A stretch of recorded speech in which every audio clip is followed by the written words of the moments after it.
What's up, people? This is your boy Monty, aka Mr. Motivation, aka the Millennial OG, and you're watching the Think Alpha Project. I hope you're ready. All right, guys, we're back for another episode of the Think Alpha Project, and I'm here with my man, Monti Washington, bro. What's up? Hey, I'm here. I'm happy to be here, man. Happy to be here for sure. Thank you, man. I appreciate it, dude. So we got a lot to talk about. I know we've been here already for like the last hour, so just chopping it up. It is what it is. Yeah, exactly. Exactly. So, okay, so we'll get right into it, man. You've got a lot going on. You are a speaker. Yep. You are an author. And then I know you have like some other projects that you're working on too. Yeah, man. Got another book coming out. Acting is my other passion. I'm working on that. Actually writing a pilot right now, man. So I'm just also a poet, spoken word poet, man. Pretty much I've been blessed. Anything involving performance, speaking, and words, that's kind of like my lane. Anything in that area, I was gifted to be able to excel at that, man. Yeah, absolutely. Yeah, you definitely have a gift, man. I have seen some of your videos, so I was like, man, brother. Hey, man, it's just progress, man. I just want to put value out there. There's a lot of, especially with social media, there's so much negativity. There's so much distraction. There's so much garbage. Let's just keep it real. Call it what it is. And I just want to put some value out there, like some real stuff, not no perceived and trying to sell yourself, but just like if somebody watches something, like I hope when somebody watches this, they're like, wow, I got a little better today. I gained something today. And, I'm sure that's why you're doing the Think Alpha Project. It's like put value out there. And the reward is people saying, hey, man, you helped along my process of maturation and growth. Mm-hmm. Yeah, absolutely, man. So you've reached a level at right now in your career where you have, I call it self-sustaining, right? So you got things happening, but you didn't start off that way. Oh, I know. Yeah. Right. Right. You didn't start off that way at all. So I think it's important. I always think it's important for people to understand, like, yo, you might see this person here. It's hilarious. I'll give you and everybody out there a quick background. Like, I'm a product of a one night stand. Like, my mother was a crack addict and she was a prostitute. My dad had never met him. He doesn't know I exist. Like, one of my speaking programs, I toured the college market, and it's called From the Streets to the Stage, and that's a literal reference to me. I grew up on the streets. Like, I slept in parks for weeks and weeks at a time. I slept in crack houses on several occasions. And like being taken away from my mother's custody, I was put into group homes. I was in 12 different group homes over the course of 3 years. So imagine being 9, 10, 11 years old. Like, that's when you start to gain a sense of self. And that's when you're supposed to start molding yourself into the person you want to be. And so I'm in different environments, and I'm the oldest of 3 boys. So, I'm split up from my brothers and everything. And it's just, it was just one of those crazy experiences. And then even being put into foster homes. Like, I was in 3 foster homes. First foster parent physically abused me. Like, I got a couple scars on my knuckles. She used to make me and my brothers grip the back of a chair, and she would beat our hands with extension cords, wire hangers, broomsticks to teach us we shouldn't touch things that didn't belong to us. But as hard of a lesson as that is, I learned my hardest lesson, and probably the best. My second foster mother, she never abused me and my brothers physically, but mentally. And I learned from that, it's not the physical scars that tell their greatest story. It's the mental ones. It's the ones we don't see, the scars we keep here and we hold in here. Like this woman, we got into, my little brother was clumsy. He broke a bowl. And this woman went off on us, cussed us out. Y'all ain't shit. Put us back there. And she put us in the back of this, in the back of the room in this house, 5-bedroom house in the suburbs. So coming from the hood, you can imagine, like, wow, we ain't got to deal with roaches. We got lights on. There's food in the refrigerator. It's a lifestyle change. Yo, it's everything. And she proceeded to lock us in that room for 23 hours a day for 3 months. Only allowed to come out to eat and to play occasionally on the weekend. And then I always ask people, like, or tell people, I should say, when you're hearing my story right now, I'm telling you a story. Right. Now, whether I was lying or telling the truth is irrelevant. What matters is your belief in the story.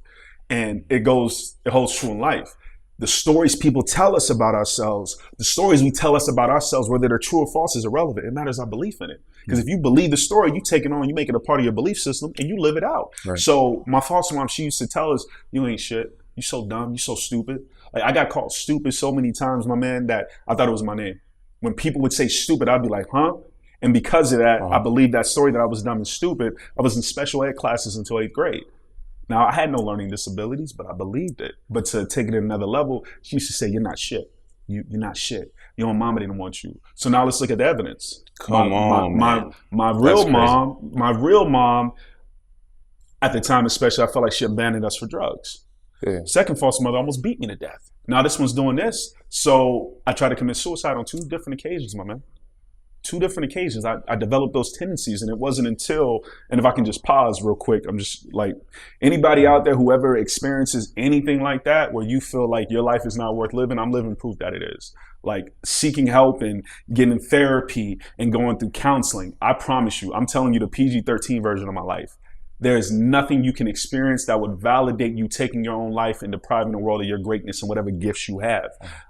And so once I got help and I realized my life was something, it was worth something, it started to change.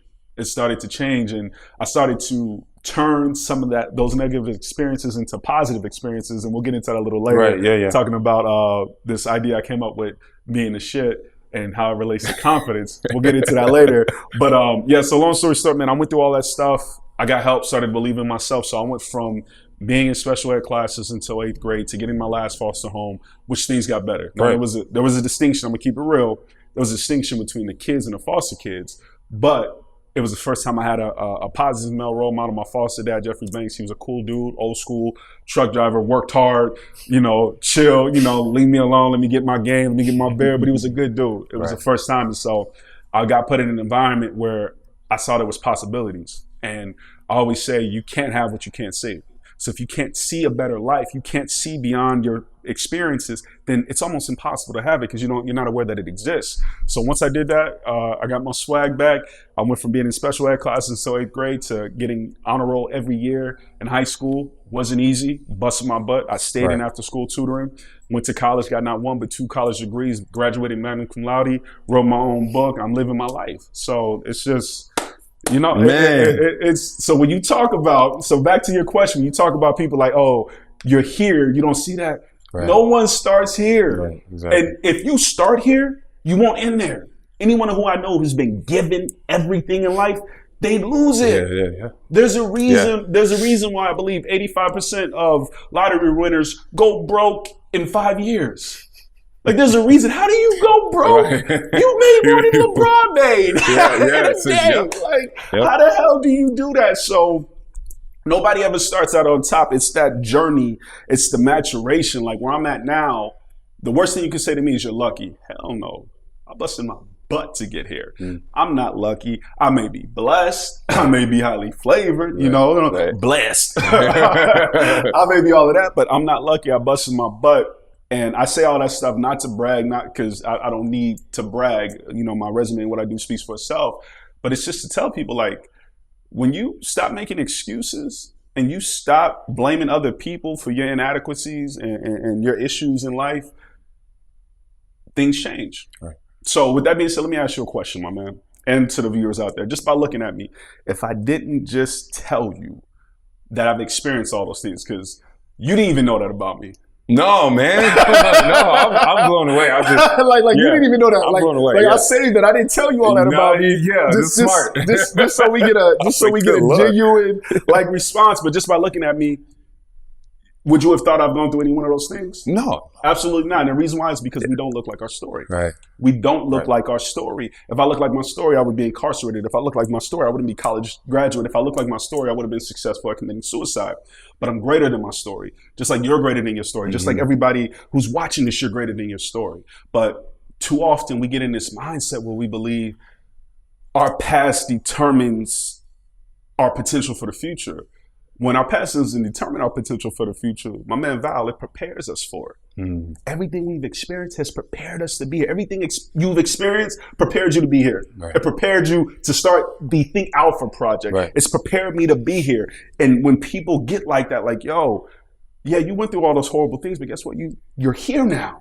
So what did you learn? What did you take from that? Like, it's a different mentality, man. It's a thinking alpha mentality, man. You know it. I love how you tying in. Of course. So you get it. You understand. It makes sense. It's perfect, my man. It's perfect. Yeah, I think. First off, I want to commend you because your story, man.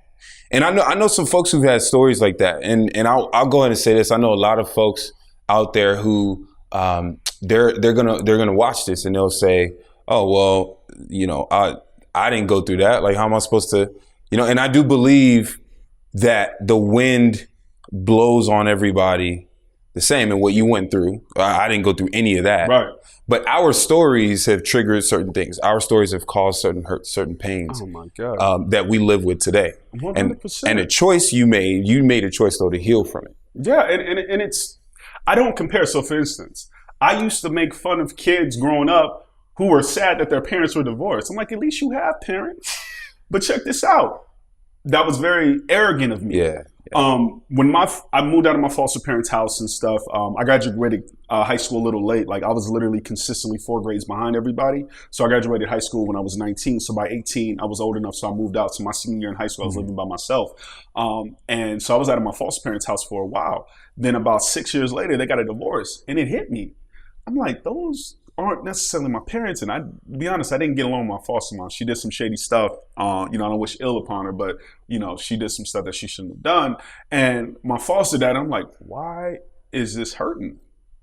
Like, they're not my biological family. To be honest with them, I was only living with them for 4 years. Why does this hurt? And I was like, just imagine if that was your mom and dad, who that's your idea of a relationship, that's your worldview of love. They get split up. I see why that would make a kid act out. I would see why that would make somebody question love, marriage, and relationships. But until you experience it. So as adults, as grown men, like, you have to learn not to go through those travesties and those negative events in order to have empathy for somebody. One of my favorite words is compassion. Yeah. I love compassion. Don't feel sorry. Don't have any compassion. Compassion literally means with and suffer. Passion literally means suffer. So the passion of the Christ, for instance, the suffering of Christ. That's why the movie was so graphic. Right, compassion means to suffer with. So I suffer with people. When people tell me their story, when people go through, I'm like, oh man. Like, I suffer through it. Like, I don't have to personally experience to have compassion for you and want to help you. And that's a different thing. So learning that, like, wow, divorce. I used to clown. Like, man, shut up. Your parents say, man, you know what my mom did? One time, man, I saw my mom smoking crack. I don't even know who my dad is. Like, it was just all this stuff. And I was like, these are my foster parents for 4 years. Like, this hurts. Man. And so when you talk about pain, like, it's not a contest. It's not a contest of whose story was, strong. Because I meet some kids who, I met a young lady who was raped by her uncle, her dad, and had a kid early, and I'm like, my story it's nothing. Right. So we can't compare pain because we all internalize it differently, but we all experience pain. Right. So you don't need to experience something extreme to feel extreme pain. Right. So, yeah, man. And so people out there watching, you just, I'm sorry if I'm going on a rant, man. I'm listening. No, I'm listening. I'm getting my life right now. It's cool. It's great. We got to stop with the excuses. When you said earlier, like, people out here like, oh, I didn't go through that, or I did, or I went through something worse. It's like, it doesn't matter. It doesn't matter what the hell happened to you. What are you doing next? What's your next move? That happened to you. Accept it. What did you learn from it? Right. Like, where do you go from here? And I think that's the most important thing is, like, how do you take something that tried to destroy you and allow it to drive you? How do you take something that was meant to break you down and now use it to build you up? That's the next thing. And I think that's the beautiful thing about, when I just throwing in a whole think alpha, that's what it is. Yeah. Like, think alpha. Like, let me ask you real quick. Just what does it mean to think alpha? I'm curious. Well, like, why this project? Right. No, okay. So, growing in my 20s, I've realized that I have embodied a specific, like, set of principles, values, way of thinking. Right. That has I can be a newbie in this industry or in this environment. Give me a little time, and over time, I'll set myself apart and be successful. Right. And I've been able to do that in different areas. So it's like, what you sure it's not just because you're Nigerian and that's how you get down? Because you are going to be an engineer, or unless I do not care. I know. Because you already know. You already know. You understand, when I go to these colleges and I speak, there's always Nigerian kids. It's like, yeah, they always have the best grades. You got to. You just have to. Class. It's like, that's in y'all. Like, yeah. It's instilled in you. Like, you got to. Like, I never seen a Nigerian fail. Yeah, straight up, like, man. Shout out to Nigerians. Wakanda forever. For real, yo. Hey, it's real. It's real, man. I like that, man. So that mentality. Yeah, it's and you know what I'm talking about. And I always say this because, yes, I am in a fraternity called Alpha Phi Alpha. But to me, this is about the embodiment. Like, what does that word mean? And most people, I think a lot of people, there's a common theme of what this word embodies. And I just know that in relationships, if you can embody this and live your life from that point, right, you can have the success you want in relationships, career, health, wealth, everything. That's real. Everything. Because, and one of the things that Alpha means to me too is you first. Alpha is that. You first. I love that. Alpha is you first. I love that. Like, for example, in my culture in Nigeria, so you have obviously the man in the house, and this is just my culture. It is what it is. Right. You got the kids, you got the husband, you got the wife. And then we make the food. Guess who eats first? The first person that's served is the father, right? Because it's just they're the ones that in the past they're going to get they're the breadwinners, and it's a lot, and all that because especially now when we live in such it's different now. It's such a female empowerment mode and the Me Too movement. And shout out to all the ladies out there. Exactly, but there are cultural things, and I get that. Yeah. But there's a reason why, like my lady, I walk behind. And people are like, oh, you should lead. I walk behind because guess what? If somebody attacks, I'm getting attacked first. And if something's coming on the front, I can respond to it. So it's a different thing. There's a reason why you let the lady sit down first. So when we come to all that stuff, so I get it culturally. It's just some people want to flip it. It's just culture. No. It's like, no. It's some things, it's cool for a man to be served first. Another thing, you make sure your lady's taken care of first. So it's different things. So I feel you on that 100. Yeah. And even in a culture like that, because I wouldn't say that a culture like that is necessarily oppressing women, like we know in a lot of other cultures, 100, right? 100. But what's cool is that in that certain instance that might be the case, right? But who the man is for the wife and the kids speaks for itself. And the wife, there's a place for everything. It's such a small thing to be served first, but guess what? I'm sure it's because you earned that right. It wasn't just because you were born a man. It's like, are you handling your responsibilities as a absolutely. man? Are you taking care of your family, taking care of yourself?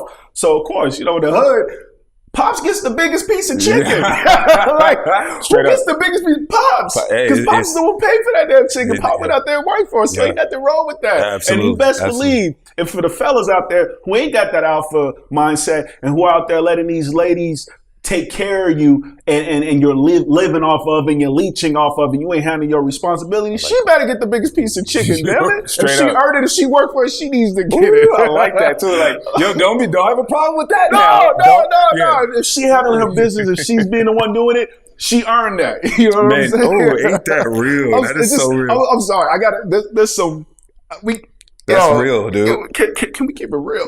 That's real shit, man. You gotta, that alpha mind, that alpha project. When I was looking on, before I got here, I was looking at YouTube. I was looking at some of the other ones. There's some alpha females. But the funny thing about that is, like, I'm seeing, especially nowadays, a lot of days, it seems like by nature, females are alpha. Like, they do so many things. Like, when I go in college, I'm starting to consistently see, especially amongst the African American community, anyone in the Africa diaspora, the ladies are the ones who are breaking the boundaries. Man. They're the ones who succeed. Like, significantly, like, taking it to another level. So, like, shout out to all the alpha females out there handling the business. Absolutely. Yeah, man. It's a mindset, but I like that. When I think alpha, I just think leader, man. Yeah. I just think whatever it is, leader, and being first to do it, not in a way to compete, but just first to do it in the you. Like, I went to this one conference and it was I forgot what it was called, but it was more spiritual. in religion, and the dude, you had to come up and you had to do a couple of things, and he talked to me afterwards. He's like, why weren't you the first one to go up? I'm like, oh, like, this is before I stepped into who I am now. It was a couple years ago. Like, now I'm at the precipice of my maturation as a man in this stage of my life. You know, I never consider myself, I'm not a grown-ass man, I'm a growing man. To say you're a grown-ass man means completion. Right. So I don't think like that. But at this point in my life, at 30 years old, I'm prime now. The 35 to 40, it's going to be a whole nother level. But where I'm at right now, and he's like, why didn't you go up? I was like, nah, man, you know, I was trying to chill because, like, I used to get a lot of hate because I always want to be the first one to do something. And he said something to me, and I'm sure you've seen the quotes all on social media, but he's like, you're a wolf. Don't let the opinions of sheep stop you from your destiny. I was like, this is coming from this pastor dude. I'm like, yo, he's like, I can tell when you walk in a room, you had an energy. Right. You're just like that. Presence. And then in the next day, I was the first one. I was like, why did I hesitate? That's the alpha thing. Be the first. The only time I'm not the first in my acting classes to go up, the only time I'm not the first in any environment, it will be out of fear. And it's never fear of failure. It's fear of ridicule, opinions and ridicule, 100%. So I'm like, when I'm living in my own greatness and I have that alpha mentality, I'm going to be first because I don't care if I lose. I don't care if I'm the first one to make a fool of myself. I'm brave enough to do that. I'm not worried about that. Right. And so that's the leadership. Are you the first one to do this or at your job? One of the funniest things, oh my God, my man. When people complain, oh, I've been at my job for X amount of years, they ain't doing this. What are you doing? Man, I've been doing my job. So hold up. You've been doing the same job for X amount of time, the same job they paid you for, yet you want more for doing the same. Who the hell taught you that? If you want more, you got it. Like, who made you that way? Like, if you want more, you got to do more. And so that's the alpha mindset. It's like, I want to raise. How are you raising your game? How are you raising your level to get the raise? Like, just because you've been somewhere long enough, that doesn't mean you deserve that. You're not into it. And that got me thinking about, we were talking about this earlier about average. And I think, and you can use this, I'm going to throw you a little something. The antithesis to an alpha mindset is an average mindset. It's a basic mindset. So I always do this when I speak. I always go up to a nice, attractive young lady, and I do this thing. It's hilarious, right? I go up to them. I'm like, yo, just imagine. As a matter of fact, ladies. So just imagine this prom night. You looking good. You got your hair done. You got your nails did. You upstairs, and ladies, y'all know y'all take a long ass time to get ready, justifiably so, and it's always worth it. If my man value, it's worth it. We appreciate it, but you take all this time, you come down, you looking good, you're smelling good, your nails done, your hair dead, looking like $1 million, and you come up to me and I'm looking good. I got my suit on, got the fade and everything. Back then, I had a hairline, so it was on point. And you look at me and you say, "Baby, how do I look?" And I go, "Girl, you look average." Ooh. Would I have a date that night, my man? Hell no. There's no way a woman would accept being called average. No, yeah, right. If as a dude, you getting ready, you've been in the gym, you got your stuff like, hey, baby, how my body look? Oh, you look average. Dang. It kills you. But guess what? We don't like to be called average, but we live average lives. We hang around average people. We think average. We do basic shit with basic people. And you have the audacity to get mad because you're grouped in the same, but that's what you are, what you do. You're carrying that, you're acting. That's what you're doing. Like everything you do is average. So I'm like, yo, if you're average at work, you're probably average in your relationship. If you have a basic mindset in how you approach life, you have a basic mindset in how you approach your job, how you approach your parenting, how you approach your business. Right. And when I love, the idea, just think alpha. That's the antithesis. Like think alpha is no. What is basic? What is average? I don't want that. Right. Like everybody wants more, and just it's something as simple as changing your mentality with words. Like I'm a poet and stuff, so I listen to words. And people who want a good job, why the hell you want a job? You want a career. A job is what you get. A career is what you choose. You know what a job stands for, man? J-O-B, just over broke. Everybody I know who has a job stays just over broke. Yep. Paycheck to paycheck. You want a career. Job is what you get. A career is what you choose. That's a mindset. And people, especially ladies, I love y'all. I want to be married. That in itself, that's not a thinking alpha. You want to be happily married. There's a difference. I know a lot of married couples, my man. I know a lot of married couples, and I would not switch with them. But the couple that are happy, I'm like, yo, that's what I thought. That's what I aspire for. So the thing alpha, it is changing your mind, like words like try, wish, hope, maybe. Try, you don't try. You either do or you don't. Right. You can't try to get a degree. If you need 180 credits to graduate and you get 179, Dean, I tried. Yeah, you can try again next year. You know what I'm saying? Like, you can't do that. Right. Like, yo, man, I tried to make it work. Did you? You don't try. You either do or you don't. And wish. Like, right, oh, man, I wish I can have a nice podcast. I wish I can have a YouTube show. No, invest in the equipment. Learn. Watch the tutorials on YouTube that teaches you how to do it. Do what you're doing right now. Bro, like that you don't have to wish, you can do it. And then people with maybe, when I say, yo, man, hey, I got this event I want you to come to, maybe I'll go. That's a no. That's a no. Ain't no maybe. Maybe that's the little part of the contract in the fine print that says I'm probably not gonna come. Maybe let me know. Like if I say, like you said, be here. Your assistant said 10 a.m. Friday. I'm here. I'm here. Like if some big audition or something came up, it'd have to be something huge for me not to own to my commitment to what I said to you. It wasn't oh yeah, man, maybe I'll make it. Yo, Val, I'll try to make it. That doesn't work. Like you building your platform. That shit don't work for you. Like, and so those words, that's the think alpha mentality. You don't do maybe, you don't know. Like, I'm doing it. Like, I catch myself every time. Like, man. Yeah, I love that you said it because when you are in that, when you're embodying that, you're right. Your words, how you use your words changes. Because there's so much, there's communication inside language. You're right. Yep. And it's unspoken. It's just like, you're right. Yeah. It's everything, man. Like, I'm so conscious, like the law of intentionality and like living and doing things intentional about your moves and what you do and how you think. Like, I catch myself. If I say try, nope. I'm like, no, I'm not. I'm like, yo, man, I'm trying to work on my next book. No. You're working on your next book, or you're not working on your next book. And even words like hope. Hope is good, but hope should only be used when you've done everything in your power. So when I just went to an audition for a series regular on, was it Empire or Star? One of those Fox shows. And I can say I hope I get it because I went in there. I put in, I think 5 and 6 hours of work, 2 hours by myself, 2 hours with my boy, an hour with my acting coach, an hour beforehand. I went in, I did everything in my power. So now I can be like, all right, God, I hope I get this. If I didn't do that, I'd just be like, oh man, I wish. Maybe I'll get it. Ain't no maybe, ain't no wish. Like, ain't no maybe, ain't no wish. It's a different, it's a completely different mentality. So that's that thinking alpha, man. Right. Absolutely. The one thing I definitely want to give you with this is I was talking about my story about my foster mom saying you ain't shit, right? And having that belief system, because a lot of the stuff, I realize a lot of our fears, a lot of the things that hold us back as adults happen when we're younger.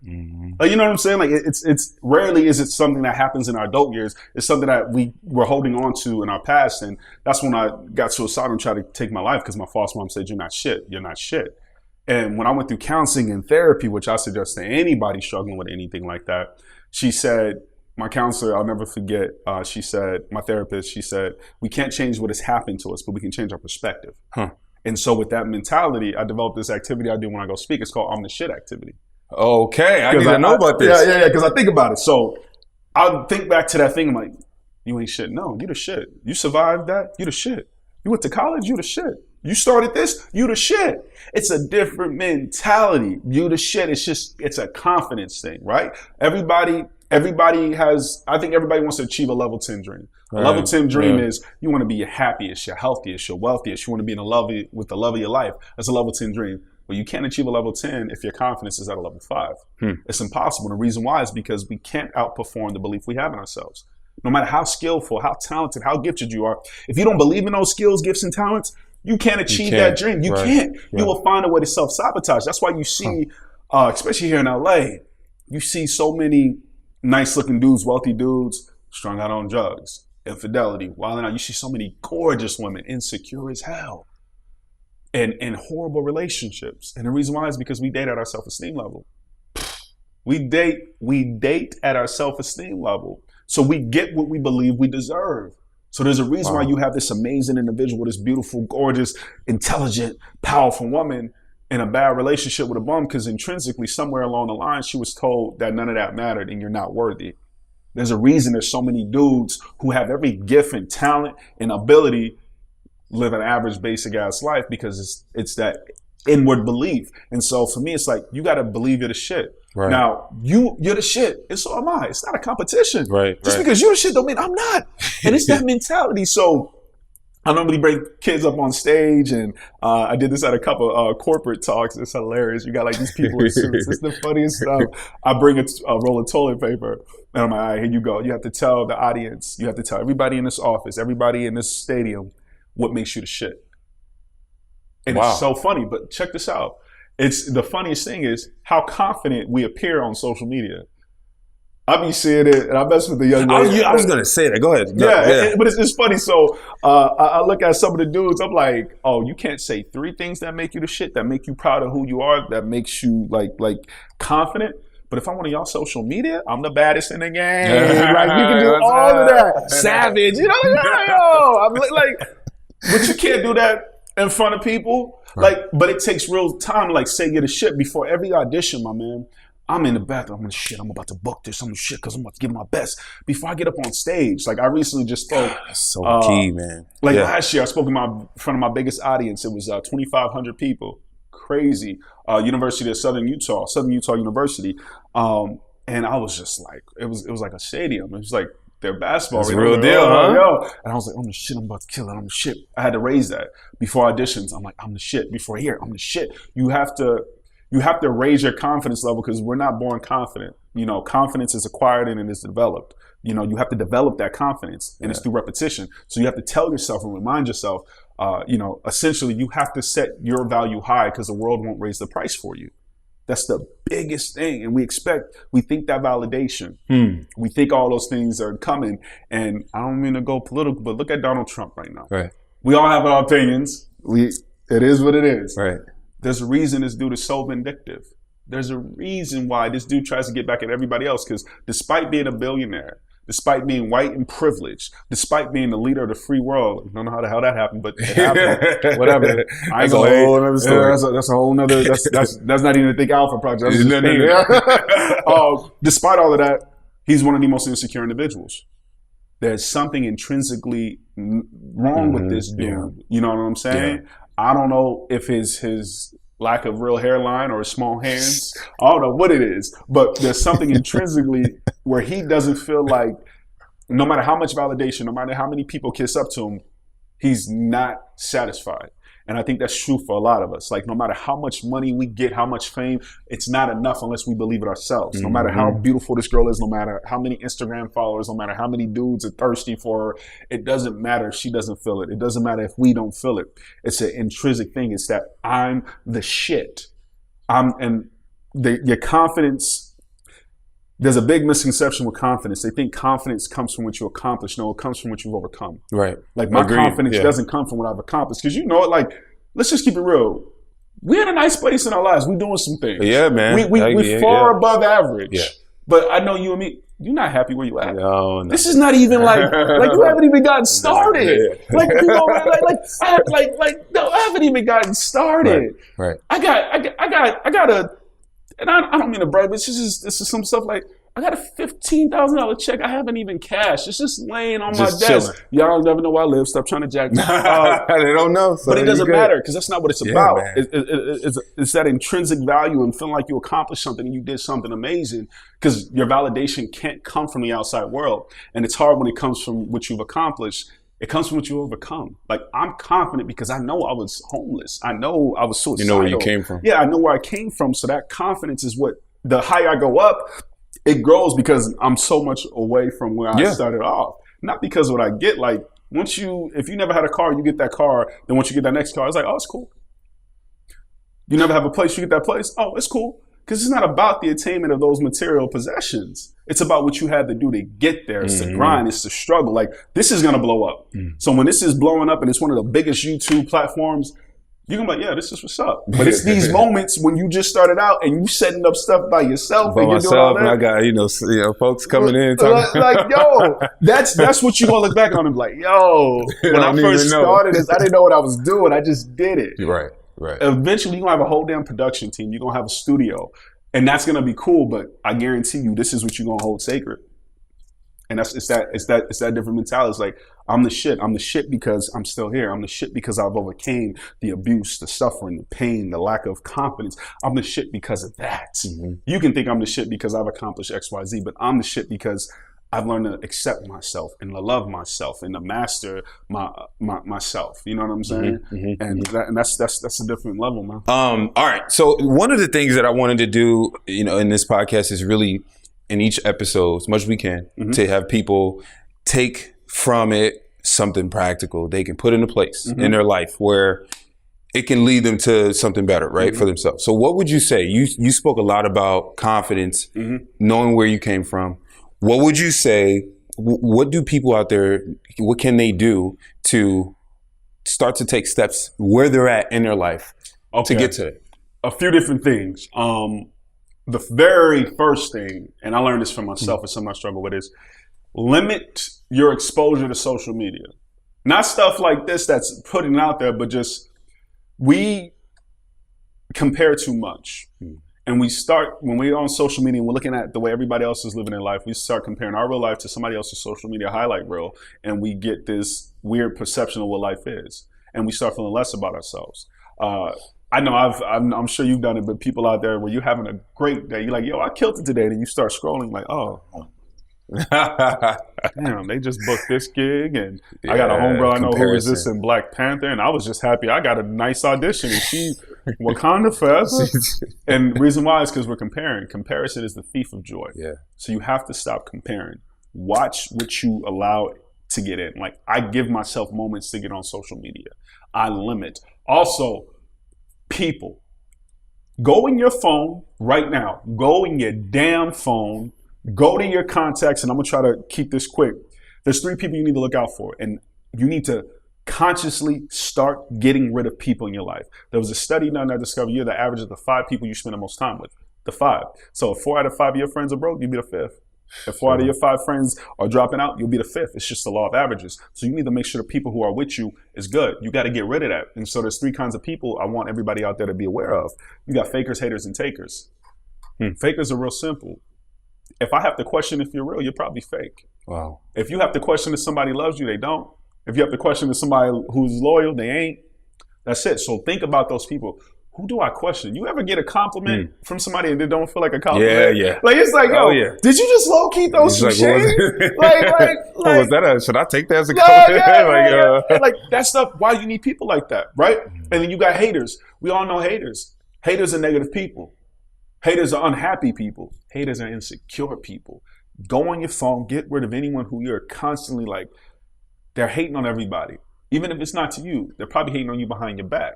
You can't have that negativity because we're our biggest haters. Think about how many times in a day we talk ourselves out of something we want. I want to go talk to that girl. Nah, man, I ain't feeling that. Right. Yo, I want to go for that promotion. Nah, man, I don't know if they do this. You know what I'm saying? I want to go back to school and get my degree. Nah. And we talk ourselves out of. So you need to get rid of consciously, physically, go on your phone, get rid of people who are haters. Or I have people in my phone in parentheses and I say hater. So when they call me, when they text me, I know what to expect. And the last one is takers. Now takers are tricky because takers come in the form of friends, significant others, and family. And so takers, your friends, like, you ever have somebody who only calls you when they need something? Yep. Like, now that everybody knows I'm a motivational speaker and I'm a personal development coach and a life coach, people pay me for this. Like, I'm a friend, so I'm gonna hook you up for advice. But like, you don't even call to say hi. You don't even call to check up on me. How's your tour? Yo, I heard you working on your new book. Hey man, I got somebody I want you to meet. Like, I told somebody about you. You don't get that. You're just taking. I can't have takers in my life. Like, it needs to be reciprocated. You know, I'm not getting paid to do this. Yeah. I don't know what's going to happen from this. Nobody could ever watch this episode, nothing. I don't care. I'm not here to take from you. I'm here to add. Right. And then you have your significant others. I said earlier, we did at a self-esteem level. We have it's better to be by your damn self. And I'm going to say this to y'all. Just because you're alone doesn't mean you have to be lonely. You need to be like my man Kanye. I could be by myself and enjoy the company. Like, we date at a self-esteem level. If your significant other isn't your biggest cheerleader, your biggest support, why are you with them? It's simple as that. Like, so many people, why are you saying in relationships, like, when your significant other texts you, you should be smiling. When he say I'm coming to pick you up, you should be hey. When she say I'm coming over, you should be hey. You know, like you should be elated. And if you're not, why? Wow. Like your success, your happiness, and your success depends on your significant other so much. You can be this can blow up. Your personal life, your business, your entrepreneur endeavors can be crazy. If you got married and your marriage life sucked, it doesn't matter. Right. None of that matters. Right. So you got to get rid of people like that. And then lastly, your family. You got to limit your interaction with your family. My biological mom just came back in my life for the first time in 16 years. 16 years. We can talk about that another time. I'm going to say that for another story because I want to be brought back on. So I'll say that for another time. But pretty much when she came back into my life, a lot of my biological family came back into my life. Online. They found me online, social media and stuff. And they, I'm so proud of you, cousin. I'm so proud of you. Woo, woo, woo. And then they just started asking, can I borrow? Can I get? And I'm a nice person. And it's hard to say no, but it's like, I can't allow y'all to take because y'all only here. Haven't seen you in 15, 20 years. And now when I was in group home suffering, when I was in foster home suffering, you weren't there. So I had to limit and I had to get rid of some people like, you can follow me on social media, but you'll never get my personal number. You will only be able to contact me when I want you to. Fakers, haters, and takers. Physically going in your phone and doing that. And then people get some damn goals in your life. like watch it. Thank you for saying that. Get some goals in your life. Like, write down your goals. Write down your year goals. Then break that yearly goals down to quarterly goals. Break those quarterly goals down to monthly goals. Break those monthly goals down to weekly goals. Like, you need to be tracking your progress on a week-to-week basis. I try to do it day to day, but it's too little to quantify. So week to week, I ask myself, am I doing more this week than I did last week? Am I further ahead, even if it's just a step further? So people need to physically track. There's this really dope planner. It's called the Productivity Planner. You can get it on Amazon and everything. It's or you can go to Anthropology and buy it. It's amazing. It breaks down what's your 5 most important things this week. Okay. What's your secondary? What's your third? And then you have these things where each day you have it. You put down your 5 in each day. Then you got your secondary, and it allows you to track your progress. So if you're not tracking your progress, where are you going? Most people I come in contact with, man, I know you know this is true. The biggest thing is, man, I don't know where I'm going. Yeah. I don't know what I want. I don't know what I'm doing. First off, it's because you don't know who you are. So nobody takes time to discover themselves. Second off, you're not tracking your progress. Like, only thing people do is set New Year's resolutions. And then after January, they never look at it until December and put those same goals down for next year because they didn't accomplish it. Like, my man, I am consistently month to month, I have to retrack. So if people can retrack that, get a book. You can get my book, From the Streets to the Stage, shameless plug. Let's go ahead and plug that. From the Streets to the Stage. It's a very simple self-help book, 20 ways to make it from the street to your fist to the stage of your dreams. We over here, man. It's good. It's literally 90 pages. You can finish this book in an episode of Scandal. I've done it twice. So it's light work. So get some books, get some people, connect. You have to physically go out into the world. Right. You need to write your goals down. You need to get rid of people who aren't in your life. And then you need to start, I say that on the shit activity.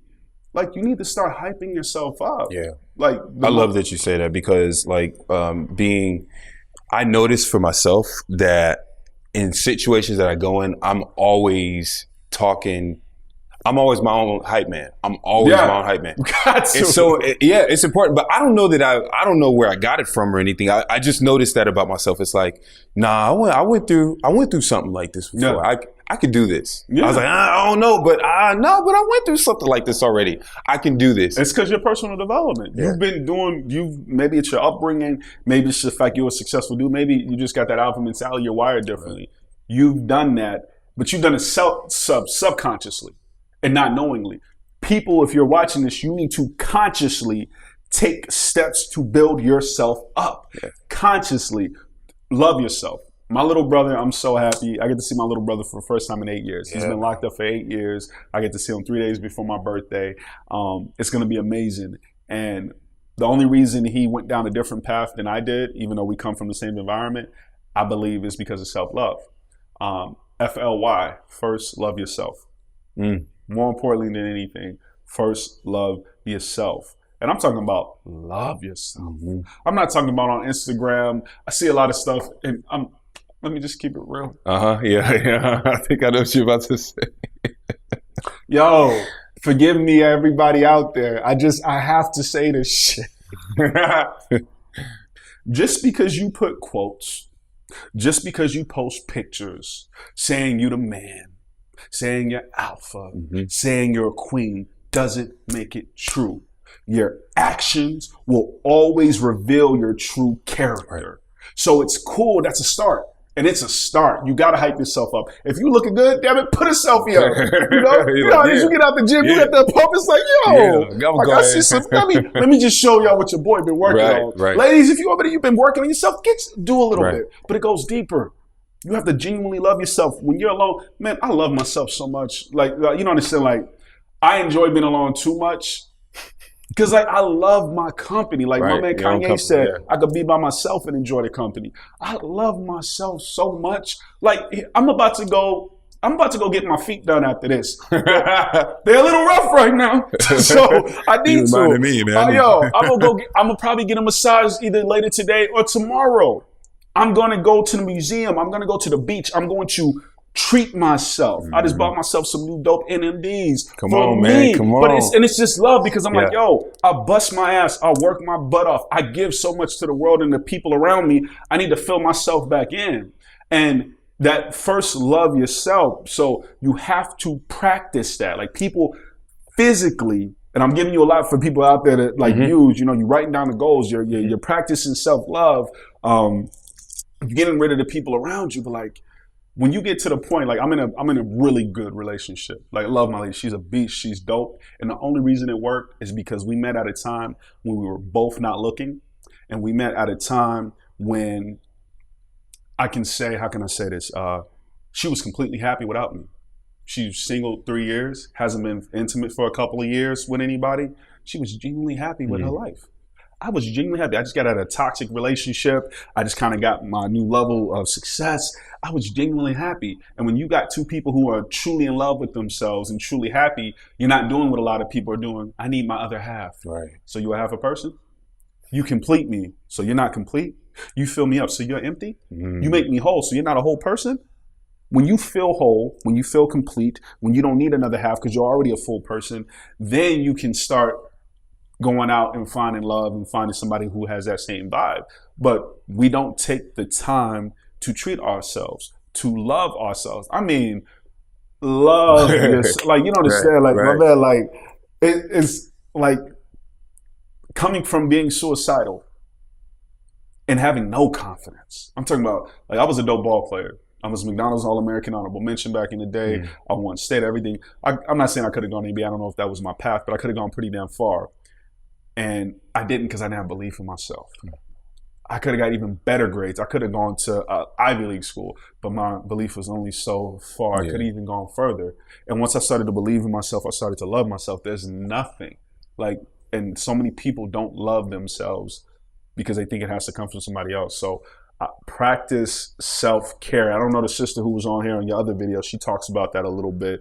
But if y'all listening, go through the videos. There's a lot of dope videos. I'm dope. But you got a lot of dope guests my man has brought up on here. You got some good people, who's blessed this whole space for sure.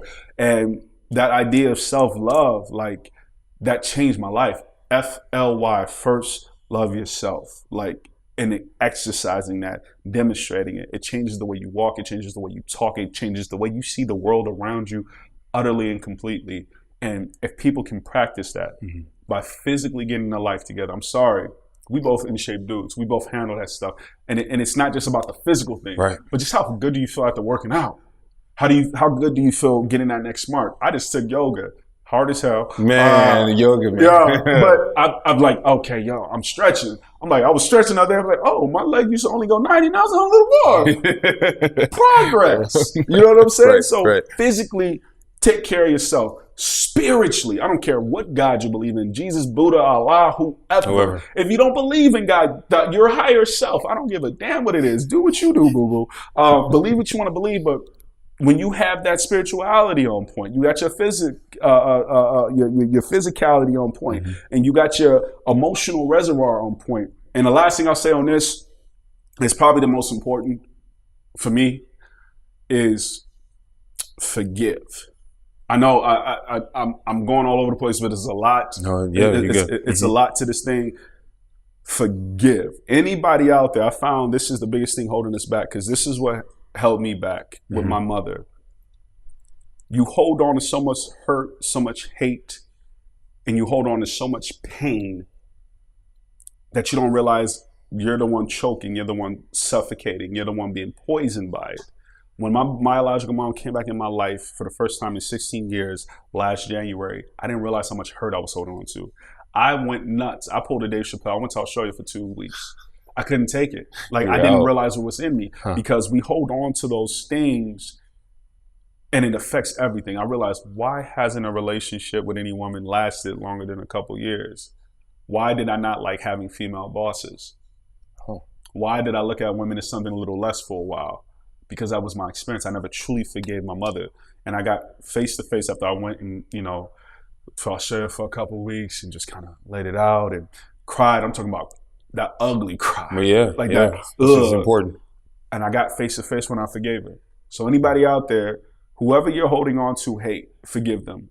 Text them, call them, confront them, forgive them for you. Just because you forgive someone doesn't mean you excuse what they did. What you're saying is, I'm no longer going to be prison to what you did to me. I don't care if it was molestation. I don't care if it's somebody who betrayed you, a close friend. I don't care if it's a significant other that cheated on you. Forgive them for you. Let go of that, because emotions are real. They stay with us. They never leave unless you acknowledge them. They never leave. You hear people all the time, I'm going to leave such and such in 2017. No, you're not. No, you're not. Just because you create physical distance doesn't mean they're not out of your life. Because what happens? Like, if I saw my ex today, it'd be no hate, no nothing. Yeah, it's all love. I'd be like, hey, how you doing? I hope you're doing good. I really hope you found a man that's for you. Right. A couple years ago, when I was going through that shit, your boy was hurt. It was hurt. You know what I'm saying? I couldn't do that. But now I forgave and I moved on. So I'm like, yo, I'm genuinely wishing the best for you.